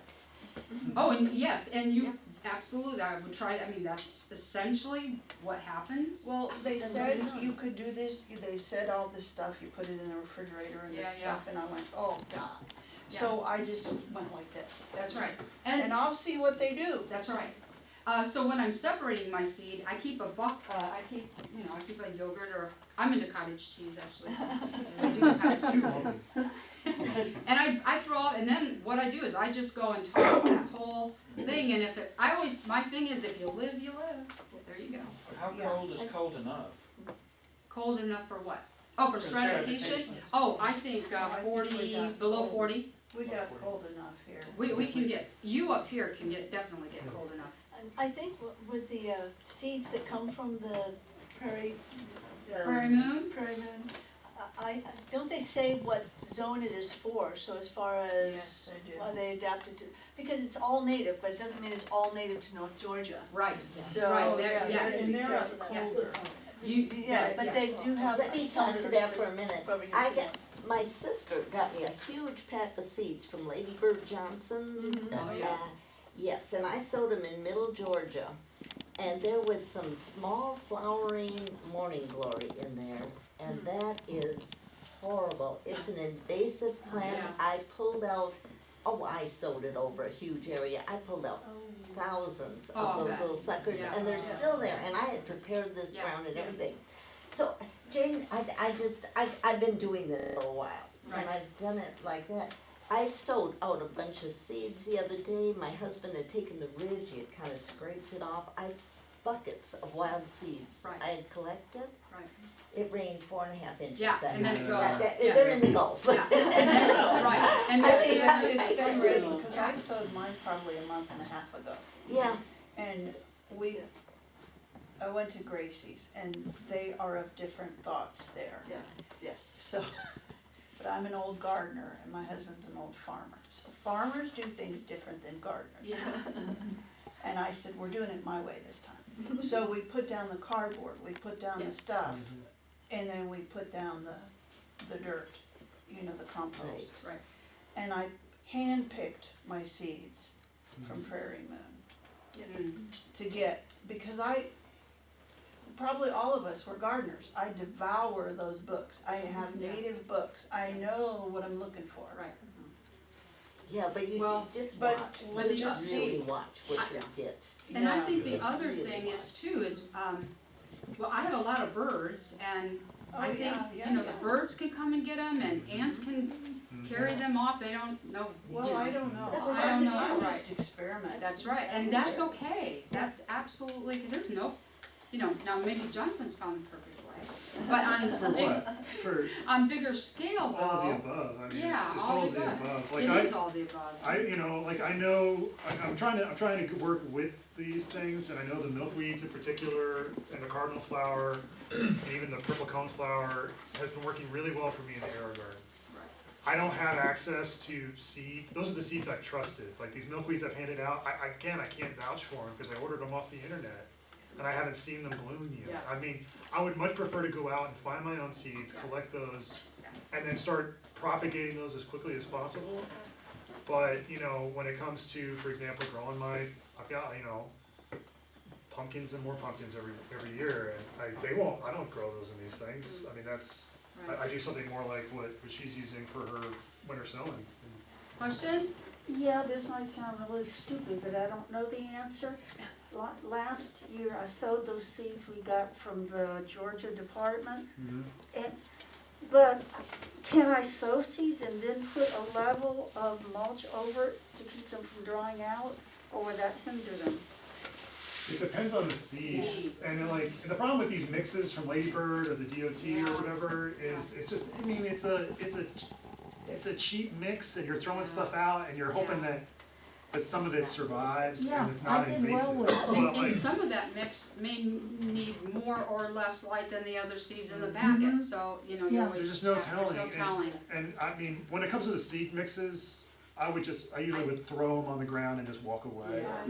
But I mean, when it comes to, I'm somewhere between a farmer and a gardener and a conservation biologist, and I'm like, milkweeds! I gotta grow as many milkweeds as quickly as possible, and now I'm growing milkweeds, so don't ask me about yarrow, I don't know anything.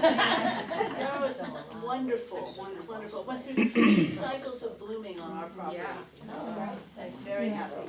Question, Wendy? Has anyone grown ironweed, purple Oh, iron? I have raw ironweed seed Nice. that I don't know if I harvested too early. But I did bring some iron, just a few packets, I think is all I could bring.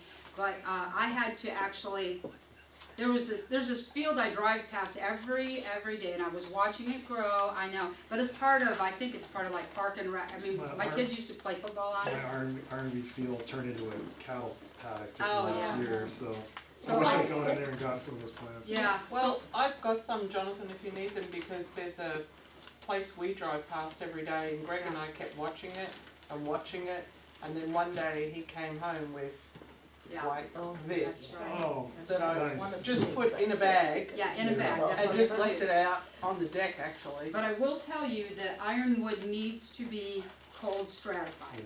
Oh, it's getting Like stratified, it's on the 60, deck. I think like 60 days.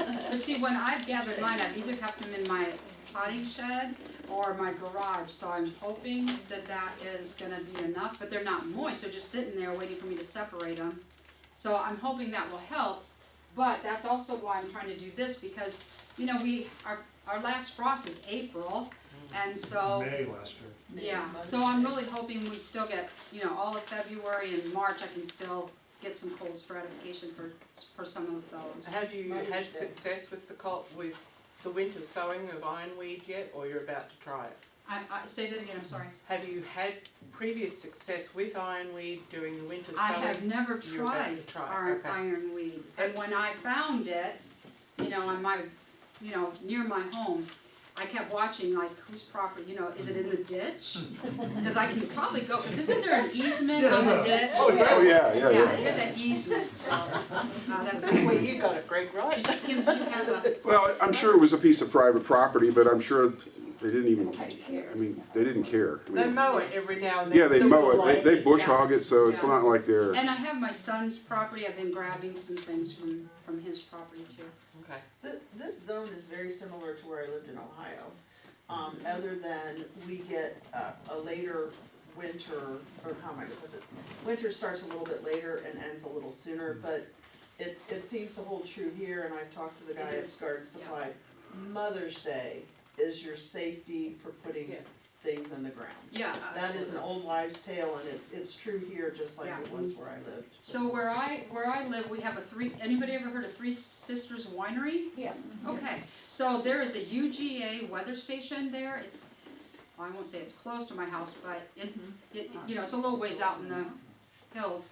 That UGA weather station has a website, and so I was watching it weekly because it shows you the ground temperature at 2, 4, and 6. And I was like, it's almost there. You know, it's almost time to plant.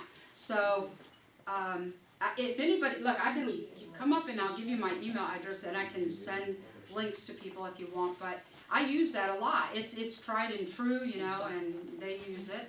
So, one thing I want to say, and I got this off of the State Botanical Garden of Georgia website for UGA. Now, so I see a lot of people trying to do, hey, I've got milkweed seed, but we really need to pay attention to what UGA says is our area and what not to try to grow, because it's kind of in short supply and they want to control that, you know. And others, they don't want you to grow because they can be invasive and keep the other good milkweeds out. This is a very good article. It tells you really what they like to see us in Georgia grow and what not to grow. And you can come and take a look at it. It's a 2-page. Is there like a I website don't know, you can link on the go ahead and bottom of open it and see if you can find a URL for that. There are quite a few milkweeds that are not good for us to grow Not around good for us to here. grow. Common and tropical Common and milkweeds are probably the two tropical, yeah. most common bad ones we don't want to be growing. Right, right. Which is why I want to see these things kind of flower before we. They're probably what they're supposed to be. They look like they are, but just in case. If you search the UGA milkweed, the first thing that pops up is that. Is that fine? Okay, there you go. Okay. There you go. Oh, I- it is I the just first wanted- thing that pops up? Uh-huh, it's a PDF. What do you say? Well, I just wanted to, UGA tell you, milkweed. somebody State Botanical Garden. previously told me that if you're sowing seeds and they're so tiny, Yeah. like you indicated Yes. problem, put some sand Sand in it. in it. That's and what I've Sprinkle heard. the sand. Yeah, I've heard that too, putting very, very tiny seeds into sand and then sprinkling the sand. Now I was very, okay, I'll get to that in just a minute. I brought some seeds. I think I have 10 packs. And if you want to try to split them, you can. But it's called, has anybody ever heard of Flyers Nemesis? Flyers Nemesis. You have, Robert? Okay. It is near endangered in Georgia. We've clear cut it out. So it's kind of in that rare category. And I was able to grow it. I had 3 plants and they all bloomed and I got seed. Now I hope that I didn't, like Teryn mentioned, pull the blossoms too early. I won't know if it's germinated until I try this year, but I'm definitely going to try it. And this will tell you a little bit about the plant if you want to look at this handout, okay? And if you want to take some of it, it's beautiful. It's light pink and fluffy. It got about this tall. It did really, really well on my west side of my property, so it got morning sun and afternoon shade. And it did fantastic. Flyers Nemesis. Flyers Nemesis. Yep. There's a story behind it, I guess. So they say. And I okay, so let's see, can I even Brickelia cordifolia. Okay. Yeah, and I'm really bad with all that Latin, okay? I'll mess that up. Can you spell the Brickelia thing? Pardon? Can you spell the Brickelia? Yeah, I'll spell it. It is brick, B-R-I-C-K, E-L-L-I-A. And second is C-O-R-D, like cord, I, folia, F-O-L-I-A. That's the second word. That's the second word, okay? So I hope some of you will take those seeds too, okay? So wet yeah, or dry or? Pardon? Wet or dry, sun or shade or? I put them in a pot because I wanted to know where they were, especially if the deer got them, and I wanted to really, really watch them. And so they just got natural watering. We did have that little kind of 2-month dry period. Oh, yeah. So then I would keep them watered. I just watered them with everything that time. And here I'll you guys. So I guess I can't say if it would be a moist shade part sun or a dry shade part sun. You might have to look that up because I can't tell you off the top of my head. Okay. So yeah, like yogurt, I'm into cottage cheese, so I do the same thing. Also, by the way, when we go to Wendy's or someplace and we get water, I've been keeping the water drinks and using them. The swamp. So these are all really good to use. A whole bunch of them. And I want to show you a few of my tools. Do you have any way to distribute cardinal flowers? I've got plastic bags. Oh, Yeah, here, who's here. got them? Here. Sorry. Here's some bags. So, one thing that I learned last year, getting ready for the plant sale, is popsicle sticks are free or cheap, but even a Sharpie or a ink pen does not hold up, not even a full season. And I have so many small plants that germinated that I kept in the pots for over winter, and now I don't even know what they are. Ladies. Smart one. My bad. Jonathan. So, Out. yeah, you're out. Shove in the water. I'll grow more, that's all right. Anybody want? So then I did a little research, and I found these writing pens called Listo, and they're kind of like wax pens, and Listo, and I got they look like this, and you just sort of turn it, and then the little tip comes out. It's kind of like black wax, and you can buy refills for these. I don't know, how much does that say that I wrote on there? How much did I pay for 12? 24? $25 with refills. Show me that, Jonathan. So I've got plenty of pens, but what I ended up doing with them So you better take that. Yeah, you can start. Another. So what I ended up doing was looking for used plastic blinds. There you are. Okay? And I cut them, okay? So I chop them up, and then I use this on this. And I haven't seen any deterioration. Pardon? Okay, it will over It time. may over time, but I'm hoping it'll at least last a full season. List them. There's 2 more cardinal flowers. Yes, I cut them in an angle at one end, like a V, so I can stick them in the ground. And I can walk now outside and see where. Can you show us the box again? Yeah, here, you want, here, I'll Sorry, pass we're it gonna wanna around. pour off some of that, which it's not. So you can see, and I got these on Amazon, okay, you can pass that around. And these, of course, are just mini blinds cut up, that's right. But they last for, they will literally last us and probably last beyond my grandson. Somebody after them will still see them. Something else. Yeah, I know we used Some of the seeds are very, very tiny and they get a lot of fluff and all that stuff. It's annoying. So I was looking for, or hoping to find some kind of a, you get this, one of these things? So my husband and I were in a pet store one time, and I just happened to go, I was just like, I don't care if I'm here, I'll just look at things. And down the lizard aisle, so here they had these things to do the sand for your lizard poop. And I was like, this is that, and so this has been perfect and it was like a couple, I don't know, $4 or something. Now something I've just invested in, and I love it. I didn't bring one of them, but this is tiny, sharp little tweezers.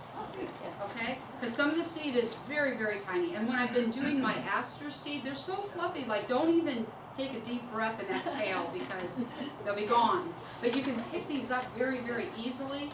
I think this was maybe $14. But I have a friend that I've bought plants from her for 2 years, and when I see her working, she's got these teeth, they're tiny. You can come up and look at them, I can pass them around. They do have safety things on them though. And I asked her, where did you get those? Like, she is in the medical field, so I'm thinking, maybe she, I don't know. And she told me she got this pack, and I wish I would have done that 2 years ago. So I've been using the little, What are they called specifically? they're just little, I don't know, they're just like little tweezers. Is that what they're used for? I mean, They use them, like if you're gonna tear apart hard drives and things like that, sometimes the wiring and the chips are tiny, all kinds of stuff, So that's a tool. And let's see, yeah, this is just, so also, if I wanna use these mini blind things, I did buy a hole punch at Walmart so that I can maybe tie it to a shrub or a tree in my woods if I want to mark it and watch it, and see. So I did that. This is just a little box that came with the yellow box. It was a package deal. So I have 72 leads to go in those 24 pens. Okay. And let me see, I make sure I have taken everything out. So, what I want to, this is the seed that I brought today, and I feel kind of bad after Jonathan and I just told you that sometimes these mixes aren't so great, but I don't remember where I got that. I don't think I got it. I don't remember where I got this, okay? But anybody's welcome to try and throw it on the ground, okay? You can have, what is it? It's just a wildflower mix. I think it's from DOT. Yeah, somebody can take this, okay? So what I have today is that I have harvested, okay, is this ironweed that must be cold stratified. I have frost aster. It was the first time I grew it this year. Oh my gosh. Is it white? White and tiny flowers, but bees all over it, they loved it. So I have some frost aster, and I do have a little bit of blanket flower. This was from one that came up in my yard, but I don't have, I know Teryn has a lot of blanket flower. Calico aster is also a white aster, tiny flowers, beautiful. What is it? Pardon? Calico. Yep. And of course, then I have a little bit of mountain mint. Now this, I tried to grow a mountain mint last year. I'm very disappointed in it. I don't remember where I got the seed. Oh, it did okay, but it never flowered, and now it's taking over a spot I put alongside my house, so it's getting ripped out. But I found some mountain mint on my son's property, and I knew it was the real deal because I could tell by the color of the leaf and it was flowering. So if you open this packet and rub your fingers on it, oh my gosh, the smell, and my mountain mint doesn't even smell, so I'm like, I don't even know what that is. So I have a few of these, but this in the rubber band is the Flyers nemesis, okay? Would you like some of that, Robert? Wendy. You can pass that to Robert, but y'all can, I'll put them up here, yeah, and Greg wants some back there. And let's see, what is this? Is there another thing? Oh, yes, I have one more thing. Here, Teryn, I'll give you this, because I'm trying to hurry here. Well, I don't know if there comes over at noon, but I got we you. have until 1 o'clock. Oh, yeah, that's right, we do. And now, what else I did was,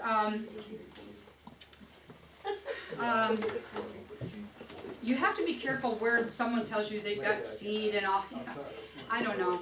Anyway, over time, I have purchased from 2 places and had good success with their seeds last year.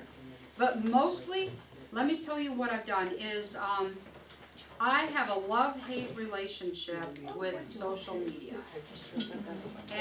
But I have found groups in Facebook. Do you understand what I mean by a Facebook group? Okay. So I have followed and joined a few Facebook groups that seem to, well, some are just for everyday flowers, you know, or something, or gardening seeds. I'm sorry. But some of them also seem to be native plant people, because their list, you can tell by their list, especially if they put the scientific name, almost guaranteed they're gonna be into it, right? So I trade. And a lot of times it might be, hey, do you have this? I have this. And you just send it to each other, a couple stamps.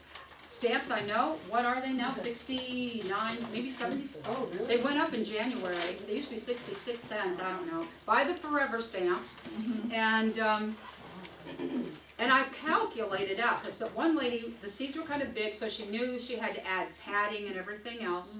And so she wanted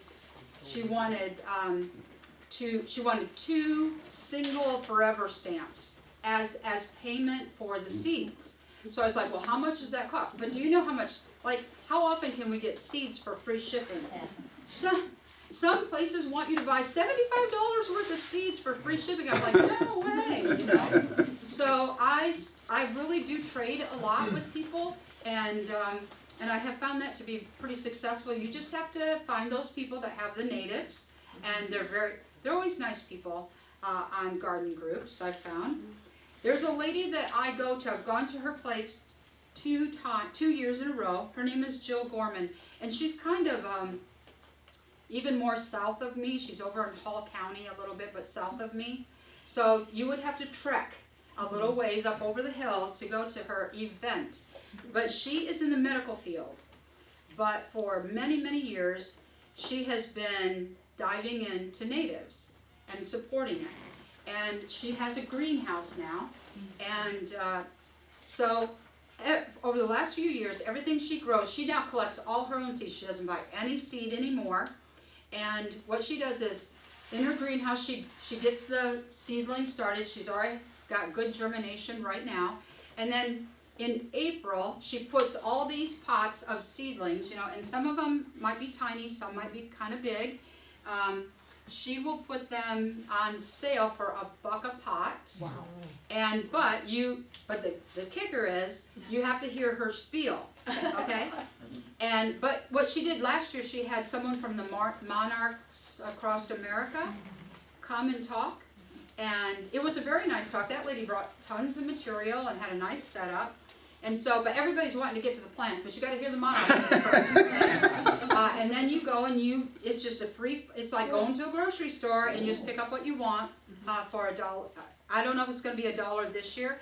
It used to be that I would send her, dirt donations, and then I was guaranteed 20 plants for $20 of dirt.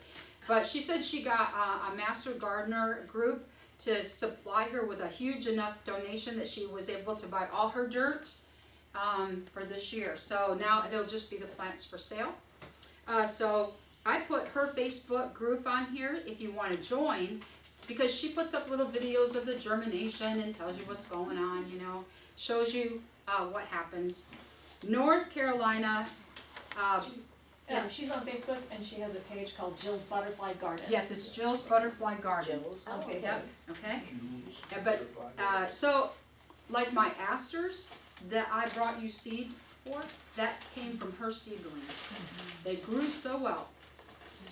So I did put Prairie Moon on here, just if anybody's not familiar with them, especially because if you like to get that germination rate, you can get that, okay? And then the North Carolina Botanical Garden, I ordered seeds from them. They were very cheap. They have a little shop. You have to go to their garden website and then go to the shop.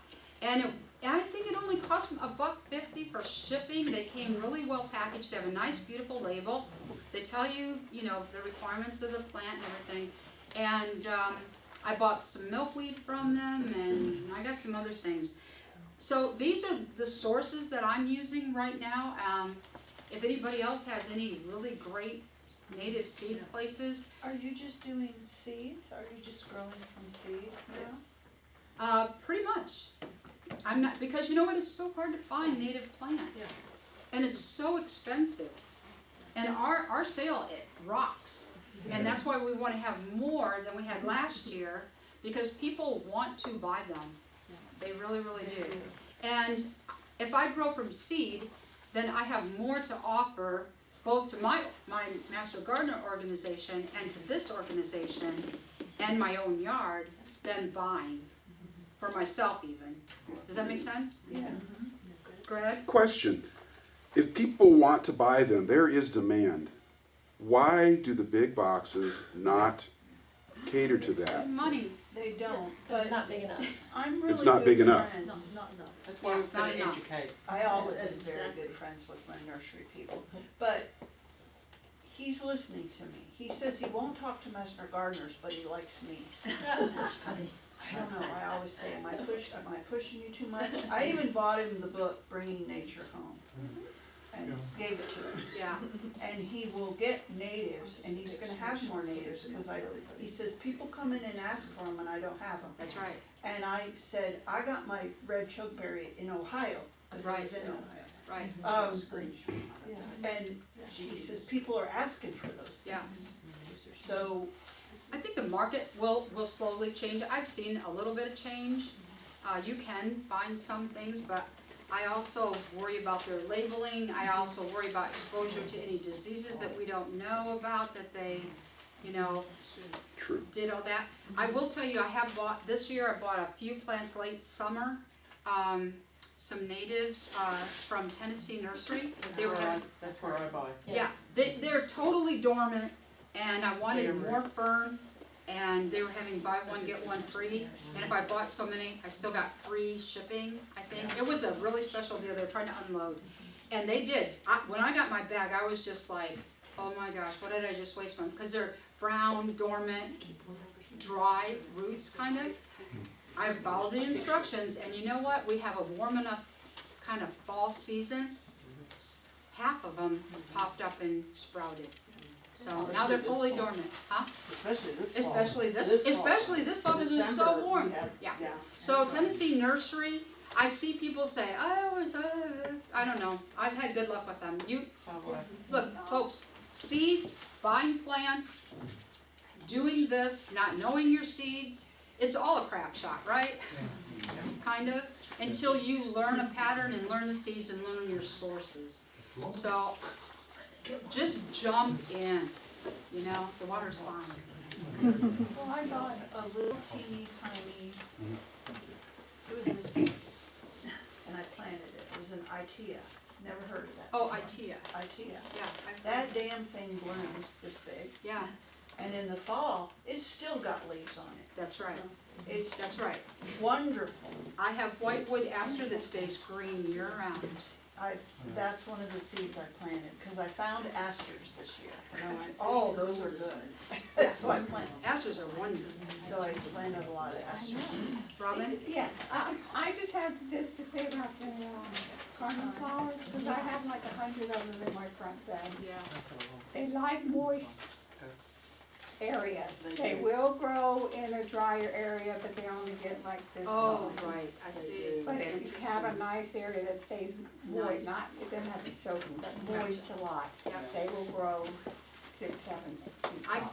every time I kept going, the rabbits were eating, and I only got one to flower this year, and the rabbits just would mow, every couple of weeks, new growth, there it is, mow it over. So, any other questions? I'm not an expert, okay, at any of this, but, Sharing our abilities. yeah, we're just showing, sharing our successes and what we've tried, and so, I hope you don't get discouraged and just try, just start in and try, and either start by winter sowing, or even putting a couple 4-inch pots in a big plastic bag in a nice sunny spot, outside, and try some of those resources for seeds. I know if you're not a Facebook user, I get that, because, somebody goes, oh my gosh, Mom, you're on Facebook? I go, yeah, but I'm in my garden groups, it's okay.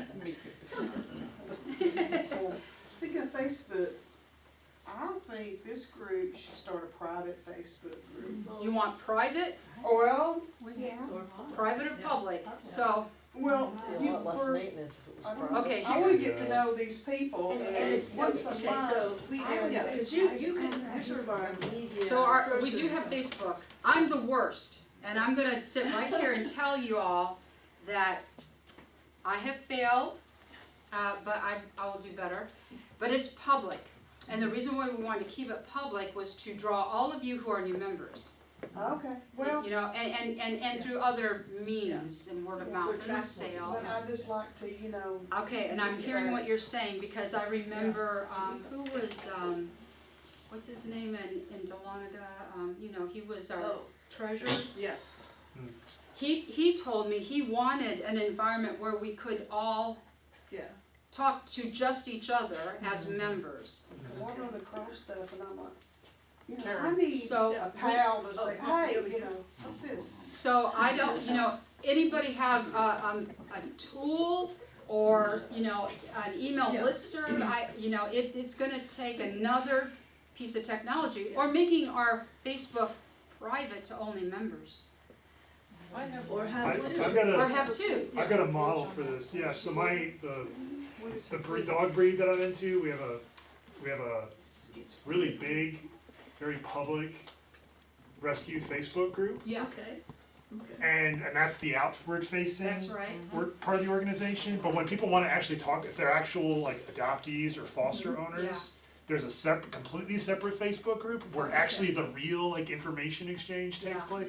And I'm not. I hardly ever use Facebook. I'm only on it mainly for paddling, so Yeah. I don't interact. But having a totally different group.